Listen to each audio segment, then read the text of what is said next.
Welcome to செல்வி சமையல். இன்றைக்கி செல்வி சமையலில் நம்ம ஒரு சூப்பரான டிஃபன் ரெசிபி தாங்க பார்க்க போகிறோம். இட்லி, தோசை, சப்பாத்தின்னு செஞ்சு சாப்பிட்ருப்போம். இப்போ ஒரு டிஃப்ரெண்ட்டான டிஃபன் ரெசிபி தாங்க பார்க்க போகிறோம். அவலை வச்சு குண்டு குண்டாக மசாலா எப்படி செய்கிறதுன்னு பார்க்க போகிறோங்க.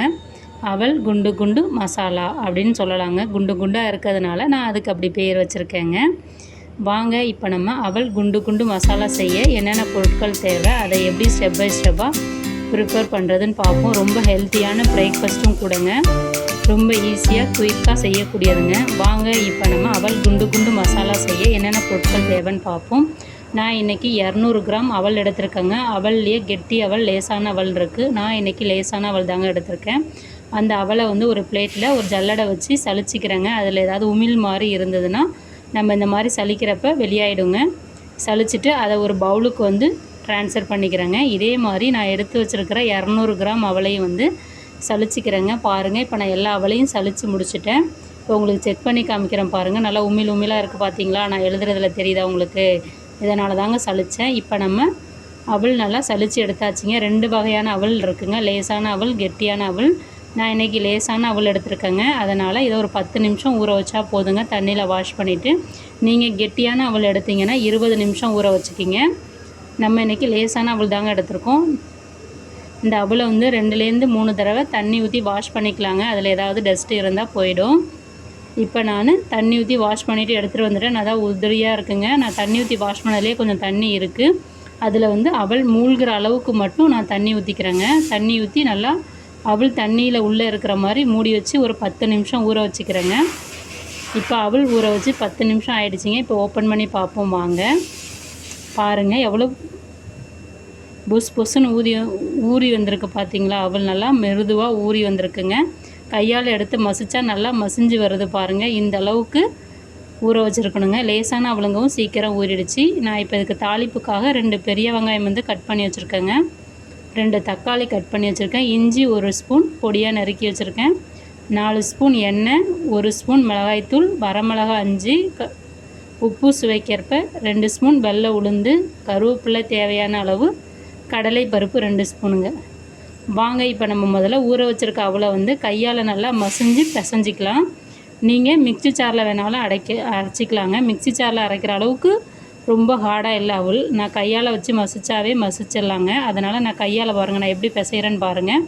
அதே மாதிரி கையால் பிசைஞ்சு நல்லா சாஃப்டாக இந்த மாதிரி உருண்டை அளவுக்கு நல்லா சாஃப்டாக பிசைஞ்சிடுங்க. உதிர்ந்து பாருங்கள், நல்லா சாஃப்டாக உருண்டையாக வந்துருச்சு. இப்போ நம்ம நிறைய அவல் வச்சுருக்கோம். அதனால் ஒரு பெரிய பவுலுக்கு மாற்றி எல்லா அவளையும் ஒரே தடவையில் நல்லா கையை வச்சு பிசைஞ்சிக்கலாங்க. ஒரு சில அவல் முழு அவலாக இருந்தால் பிரச்சனை இல்லைங்க. நம்ம சாப்பிட்றப்ப தாளித்து சாப்பிட்றப்ப ரொம்ப டேஸ்ட்டாக இருக்குங்க. இப்போ நான் எல்லாத்தையும் நல்லா மசிஞ்சு பிசைஞ்சாச்சுங்க. இப்போ இதுக்கு ஒரு தாளிப்பு கொடுக்கணுங்க. வாங்க இப்போ நம்ம அடுப்பை ஆன் பண்ணிவிட்டு அடுப்பில் ஒரு பேன் வச்சுக்கலாங்க. பேன் சூடான பிறகு 2 ஸ்பூன் எண்ணெய் ஆட் பண்ணிக்கலாங்க. எண்ணெய் சூடான பிறகு அரை டீஸ்பூன் கடுகு ஆட் பண்ணிக்கலாங்க. கடுகு ஆட் பண்ணி கடுகு நல்லா பொரியணும். அது கூட அரை டீஸ்பூன் உளுத்தம்பருப்பு ஆட் பண்ணிக்கிறேங்க.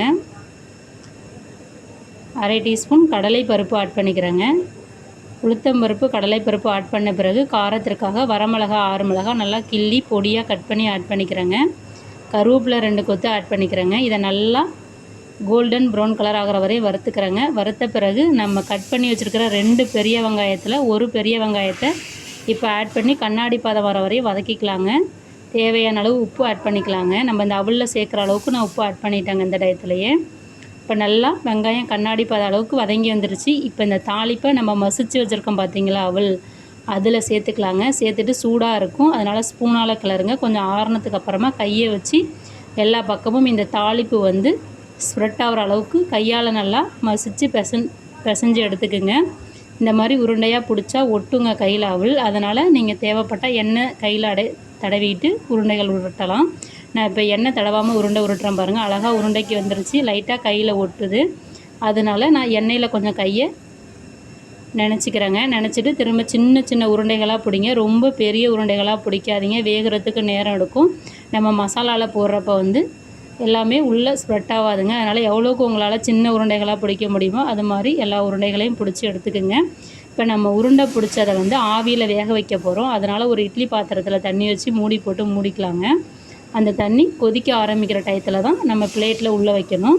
இப்போ ஓப்பன் பண்ணிவிட்டு நல்லா தண்ணி கொதி வந்துருச்சுங்க. இந்த ஸ்டேஜில் ஒரு வெள்ளை துணியை தண்ணியில் நனைச்சி ஈரத்தை புழிஞ்சிட்டு ஆட் பண்ணிக்கிங்க. தண்ணியில் நனைக்காமல் ஆட் பண்ண வேணாம், ரொம்ப ஒட்டிகிட்டு வரும். தண்ணியில் நனைச்சி போட்டிங்கன்னா கொஞ்சம் லைட்டாக விட்றதோடு இருக்குங்க. இப்போ நம்ம பிடிச்சி வச்சுருக்க அவல் உருண்டைகள் அதில் வச்சு வேர்வை தண்ணி வடியாமல் இந்த மாதிரி பெரிய துணியாக 4 பக்கமும் கவர் ஆகிற மாதிரி எடுத்துக்குங்க. இப்போ நல்லா மூடிட்டேன் பாருங்கள், உருண்டைகள் வெளியே தெரியலை. இப்போ இட்லி பாத்திரத்தை வச்சு மூடிக்கலாங்க. மூடிட்டு ஒரு 10 நிமிஷம் மிதமான தீயில் வச்சு வேக விடுவோம். இப்போ 10 நிமிஷம் ஆயிடுச்சுங்க. இப்போ நம்ம ஓப்பன் பண்ணி பார்க்கலாம் வாங்க.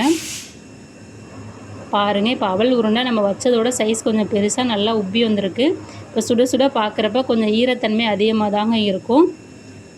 நீங்கள் தனியாக ஒரு பிளேட்டில் எடுத்து வச்சுருங்க. உடனே எடுத்து வச்சுட்டு நல்லா ஆற விடுங்க. ஒரு 5லேருந்து 10 நிமிஷம் ஆற விடுங்க. ஆற விட்டால் அந்த உருண்டைகள் நல்லா வந்து அந்த ஈரத்தன்மை இழுத்துட்டு கொஞ்சம் வறட்சியாக இருக்கும். அந்த டயத்தில் இந்த மாதிரி கையால் கொஞ்சம் கொஞ்சமாக உருட்டி விட்டுக்குங்க. உருட்டி விட்டுட்டு நம்ம மீதி இருக்கிற உருண்டைகளையும் இதே மாதிரி ஆவியில் ஒரு 10 நிமிஷம் மிதமான தீயில் வச்சு வேக வச்சு எடுத்துக்கலாங்க.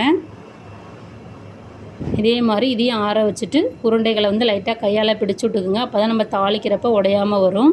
இப்போ நான் அடுப்பு ஆன் பண்ணிவிட்டு அடுப்பில் வந்து வானல் வச்சுக்கிறேன். வானலில் 2 ஸ்பூன் எண்ணெய் ஊற்றுறேங்க. எண்ணெய் சூடான பிறகு கடுகு 1/2 டீஸ்பூன், வெள்ளை உளுந்து 1/2 டீஸ்பூன், கடலைப்பருப்பு 1/2 டீஸ்பூன் ஆட் பண்ணி அடுப்பை மிதமான தீயில் வச்சு நல்லா ப்ரௌன் கலர் ஆகிற வரையும் வறுத்துட்டு கருவேப்பிலை ஒரு கொத்து ஆட் பண்ணிக்கிறேங்க.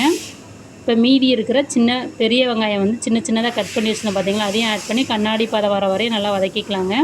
இப்போ நான் வந்து 2 தக்காளி அரைச்சி பேஸ்ட்டாக வச்சுருக்கேன். அந்த தக்காளி பேஸ்ட்டை வந்து ஆட் பண்ணிக்கிறேங்க. நீங்கள் முடிஞ்ச அளவுக்கு பேஸ்ட்டாக யூஸ் பண்ணுங்கள் தக்காளியை. அப்போ தான் வந்து அந்த உருண்டைகளில் எல்லா பக்கமும் சேர்ந்து வந்து அந்த தக்காளியோட புளிப்புத்தன்மை நமக்கு வரும் சாப்பிட்றப்ப. இப்போ தேவையான அளவு மிளகாய்த்தூள், தேவையான அளவு உப்பு ஆட் பண்ணி ஒரு 2 நிமிஷம் மிதமான தீயில் வச்சு அந்த மசாலாவில் இருக்கிற பச்சை வாசனை போகிற வரையும் இதை நல்லா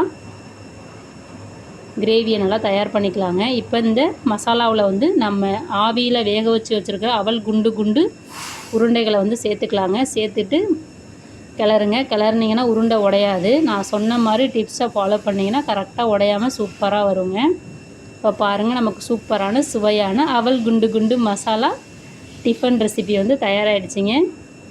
எப்பயுமே இட்லி தோசை செஞ்சு சாப்பிட்றதுக்கு இந்த மாதிரி செஞ்சு சாப்பிட்டு பாருங்கள், சூப்பராக இருக்கும். உள்ளெல்லாம் நல்லா வெந்து வந்திருக்கு பாருங்கள்.